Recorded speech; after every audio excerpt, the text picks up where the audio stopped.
A public service announcement is exactly what it sounds like. It is an announcement for the public to make them more aware of some sort of issue going on in the community, we'll say. I told you with the digital narrative, that was sort of the humanities side of multimodal composition. We're just telling our stories, we're having fun, we're laughing, we're making feelings, things like that, right? It's light and fluffy.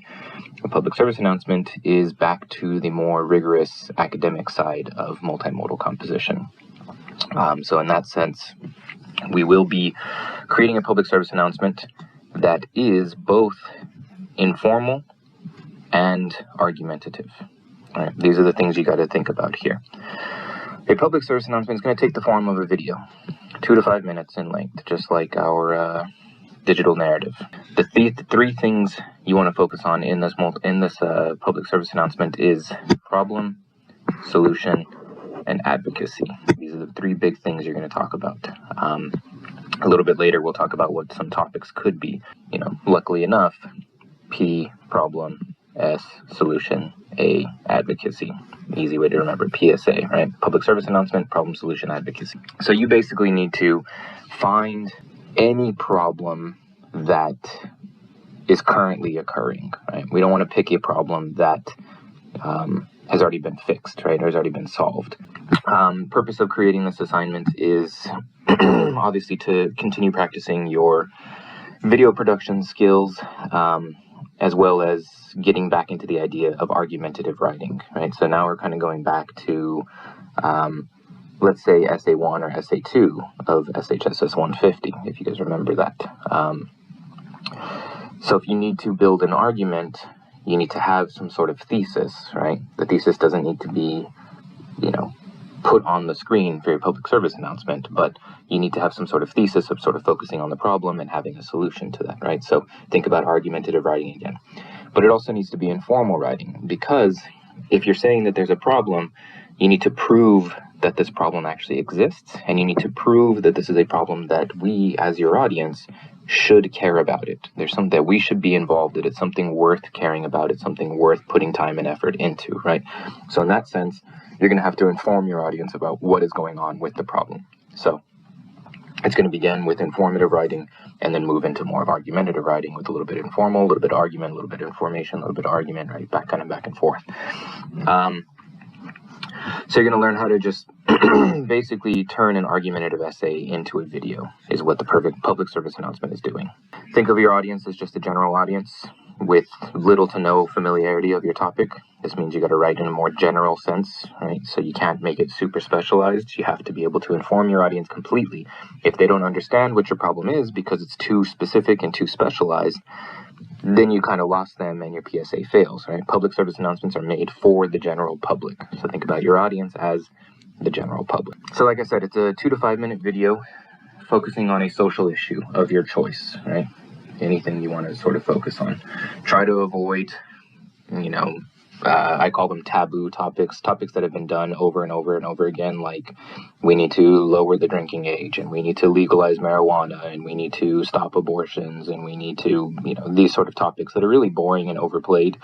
They're not going to make a good public service announcement.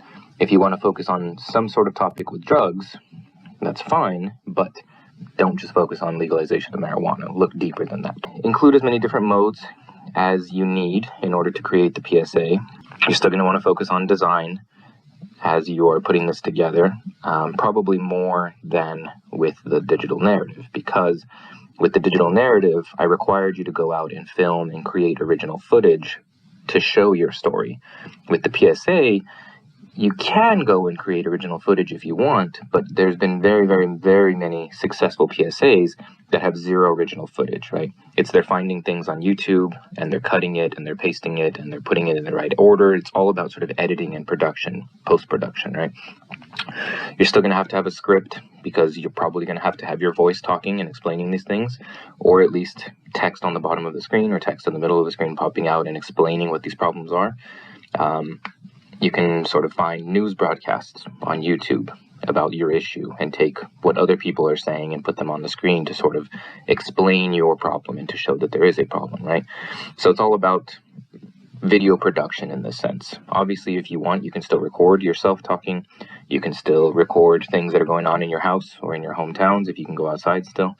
But it's not required for this assignment. It doesn't have to be in.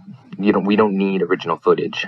So it needs to stress the importance of a problem that you have researched, and it also needs to describe and explain your solution to that problem. Your solution should be logical and realistic, right? In that sense, it should be something that could actually happen, right? We don't want to say, the best way to solve the problem of online teaching because of coronavirus is just to cancel all university until it's over.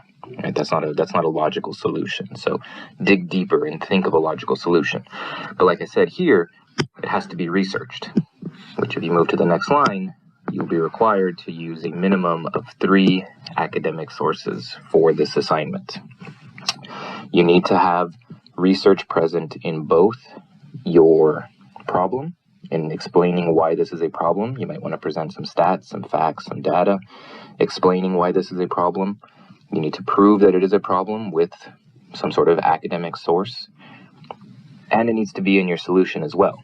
I don't want you just saying, well, I think the best way to solve this problem is just eliminate university. Get with me and stand behind getting rid of university, right? That's not a research solution. So your solution needs to be researched with some of these sources, and your problem needs to be researched with some of these sources. So 3 total is what you need as a minimum, but obviously you can have as many as you think you need in order to clearly address your problem and solution. Minimum of 3 academic sources. So this could be things from our academic library, possibly some things you find online, but they need to be credible, they need to be reliable, because that's how you build a strong argument. The problem is easy enough. Here's the problem. Let me tell you why it's a problem. Let me prove to you that it's a problem. Now here is the best solution to solve this problem. Let me prove to you that this is the best solution. This has been implemented in other countries and it works there. This proves that it will work here, things like that, right? The last part is advocacy. It comes at the end of your PSA. Obviously, you want to start with your problem, then introduce a solution, and then near the end, you want to explain the advocacy. And so this word basically means, how is your audience going to get involved in turning your solution into a reality? What can the audience do in order to get involved? Persuade them strongly enough that this is a huge problem they should care about, that they should want to be involved in fixing this problem, finding a solution. But now you need to tell them what they can do in order to do that, right? Do they need to join an organization? Do they need to go to a meeting somewhere? Do they need to go out and, clean the streets? Do they need to call the local governor of that state and petition? Do they need to, so what can they do logically and realistically in order to make your solution a reality? So obviously there's this huge problem of mental health and capability to provide counseling for students. The solution to that could be hiring more psychologists. Then what could your audience do in order to get more people hired? Do they need to donate to a fund for the counseling center because they don't have enough money to hire more people? Do they need to volunteer their services at the counseling center so it frees up some of the other counselors' time for other paperwork that they're doing? Do they need to call DSA and petition and send emails and write to Shigeo and, these sort of things? That's what you have to think about here. Make sure your audience fully understands your problem. You're giving them all the context and all the background information that they need and all the research that they need in order to understand your problem. Then you are proving to them with research that this is a problem that they need to care about. It's something that's real. It's something that's happening. And if we don't fix it now, it's going to blow up in our face, right? Make it that important. Then you want to say, but wait, calm down. I have a solution. I know now you understand how big this problem is, but guess what? I've already done the research and I know exactly how to solve this problem. Let me tell you. So you show them your solution with research supporting that solution. And then once they're convinced that that is the best solution ever, then you say, now guess what? Here's what you can do in order to get involved with this solution, right? I need your help in order to do this. If we can work together, if everybody comes together and does this, then this problem will be solved. No problem, right? That's the public service announcement. You're using, guess what? Ethos, pathos, and logos in order to create a strong argument, in order to persuade your audience that this is a real problem, this is a real solution, this is how you can get involved. You're going to have to go back to 150 and go back to what, basic traditional rhetoric of ethos, pathos, and logos, which means you have to stay credible throughout your entire video. At no point in your video should your audience doubt the things that you're saying. Credibility also comes in different forms for a video, right? If you have really sort of bad editing and lots of sound problems and, text doesn't match on the screen and it's not up there long enough for your audience to read, that takes away from your credibility as a designer, right? So that's part of your ethos as well. If you have a lot of grammatical mistakes in your writing, if you have a lot of misspellings in your writing, if you have sentences that you put on the screen that your audience just can't understand because you didn't go back and check it, you didn't read it twice or 3 times to make sure that it makes sense, but guess what? That takes away credibility from you as a designer and from you as a arguer in this sense, right? So credibility is a big thing here. You're going to be graded for ethos. You're going to have to use pathos, right? This is probably going to be one of the biggest ones to use for a public service announcement because you need to play with your audience's emotions. You need to make them feel that this is a real problem. You need to make them maybe get angry that this problem exists and nobody is doing anything to stop it. You need to make them feel hopeful for the future that you have this great solution, and you want to make them feel like passionate about getting involved in your solution, right? Advocacy. So you will be graded on pathos as well. And then obviously you're going to be graded on logos. So this is where you're bringing in your research. You're looking at, stats, facts, data, presenting your argument in a logical fashion where everything makes sense. There's not any weird sort of tangents where your argument goes off and doesn't make any sense anymore, right? So a logical flow of ideas for the argument, as well as the research being presented in there in order to prove that this is a real problem. And at the end, make sure you have a reference list, so to say, credits. This public service announcement will require that you have a credits page because you are using academic research. If you do not include a credits page, you are technically plagiarizing. It's as if you submitted your final essay without a reference page to prove where you're getting your information. If you're presenting all this information as your own ideas, you are plagiarizing. You will receive a 0. You must have a credits page. Hopefully everybody understood that.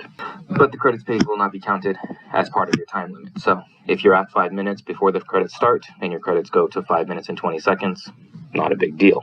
If you're at 1.5 minutes and your credits start at 1.5 minutes and they end at 2 minutes and 1 second, that is a big deal. You didn't meet the time limit, right? So they will not count towards the time of the video.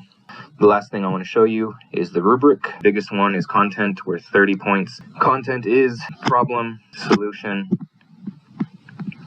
advocacy, time limit. That's it, right? Design is 25 points. So this is basically everything that we've gone over all semester. The one thing that I want to point out is here it does say that it overtly proves that the student understands how to use and apply advanced camera/video production techniques. If you don't have any original footage, that's fine. I'm not requiring original footage. But I left it in here for people who still do want to create original footage and use advanced camera angles and techniques. So that's advanced camera techniques, right? What I care more about is the video production techniques. And so that is in the editing process. Then, like I told you, you're going to be graded on ethos, pathos, and logos. 15 points each. Ethos is your credibility. You establish credibility early on in the video. At no point do we ever doubt the credibility of you. You are extremely effective in using and synthesizing the academic sources, right? You're not just putting a bunch of quotes on a screen and then not ever mentioning it or talking about it, right? You're effectively using the academic sources that you have. That's how you get the A in ethos. And you're using more than the minimum amount of required sources. Pathos We've already talked about pathos, appeal to emotions, values, and beliefs, very effective use of pathos and logos. Video's organization and logic are effective, uses strong evidence to support the problem and the solution. So that's about it. Ethos, pathos, logos, design, and problem solution advocacy. I will give you plenty of examples for you to look at. You can easily just Google public service announcement on YouTube, or PSA for whatever, drug PSA or educational PSA or animal abuse PSA, right? There'll be thousands of them for you to watch. They all kind of follow the same format. Some will be stronger in pathos, some will be stronger in logos, some won't have an advocacy, some will have a strong advocacy, but they're all about the same sort of design, same sort of structure. So that's a public service announcement. Good luck, and I'll see you next time.